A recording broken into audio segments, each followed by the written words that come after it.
Rolling. Hey everybody, happy Wednesday. And when it's Wednesday here at KatiMorton.com, it means I'm on the website. And if you haven't been on KatiMorton.com itself and checked out the chat, there are wonderful things happening, lots of supportive people.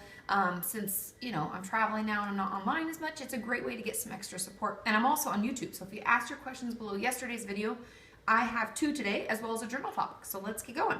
First question says, hey Katie, I feel like I'm probably not the only one who has this issue. I get severe anxiety every time I go to see my therapist, and I have a difficult time being honest.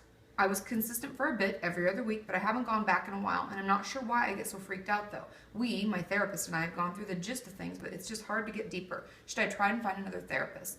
Now, a lot of people gave this a thumbs up, so I know that this person really isn't alone in struggling with this.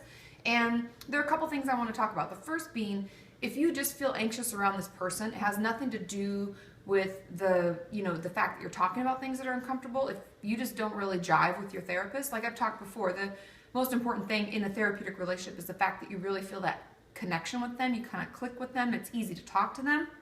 If you don't find this happening with most people in your life, that's when I would consider looking into finding another therapist, because that would tell me that it's really that person and it's not just something that you're going through.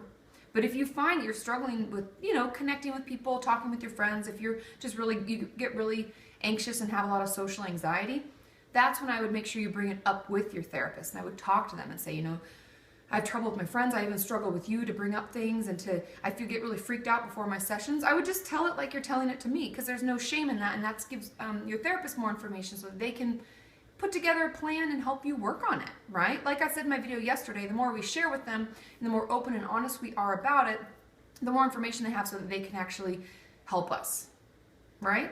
And if any of you have tips and tricks, if you struggle with social anxiety and there are ways that you've helped open up to your therapist, can you let us know below? Because the more we work together, the better we all get, right? Now the second question is, hey Katie, I'm just over a year in recovery from anorexia and I've made some really big strides to a happier life. That's awesome. That being said, I know that I still struggle much more than anyone would ever deserve and acknowledge that I have plenty of further work to do. Recently, I've been beginning to accept that I can't go much longer trying to hide the truth about my sexuality. I'm more than certain that I'm not completely straight, and I'm working on accepting that I, as a guy, am more attracted to men than I want to admit. I have a very supportive friend group and family who love me just as much if I were bi or gay, but I still hesitate to come out because I have an established identity of being a token straight friend in my stereotypically gay setting. I'm in choir, theater, etc. I know that this identity has held me back from being myself 100%, and I worry how much these restraints play in the control of the control that my eating disorder still has on me.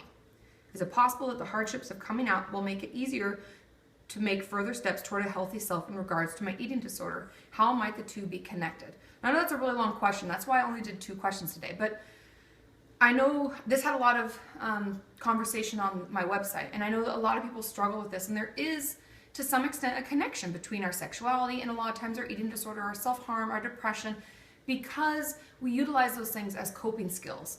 So if we're struggling with the eating disorder, like I said before, oftentimes we're using it to hide something that's going on, and we're using it as a way to cope with something else that's going on. And in my estimation, with this person, the eating disorder probably ties into it very closely in the fact that it's all part of your identity and what you believe you are, and the fact that maybe you feel inside that you're actually not that identity can be really uncomfortable and make us really stressed out and really anxious, and we're questioning everything and who the hell are we and what is this and so we use our eating disorder as a way to kind of make that go away and to squish that down and forget about the fact that we're feeling these things or questioning our sexuality or whatever stage we are in the coming out process. So it does tie very closely to one another. So if any of you out there are having issues with your sexuality or in that questioning period, it's very common for your self-harm to get a little bit worse, your depression to get a little bit worse, and I would just encourage you to reach out for help, find a therapist, start talking about it.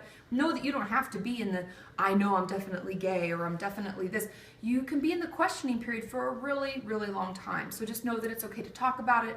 It's okay to feel that kind of discomfort and who am I, because we're all in different stages of figuring out who we are as people.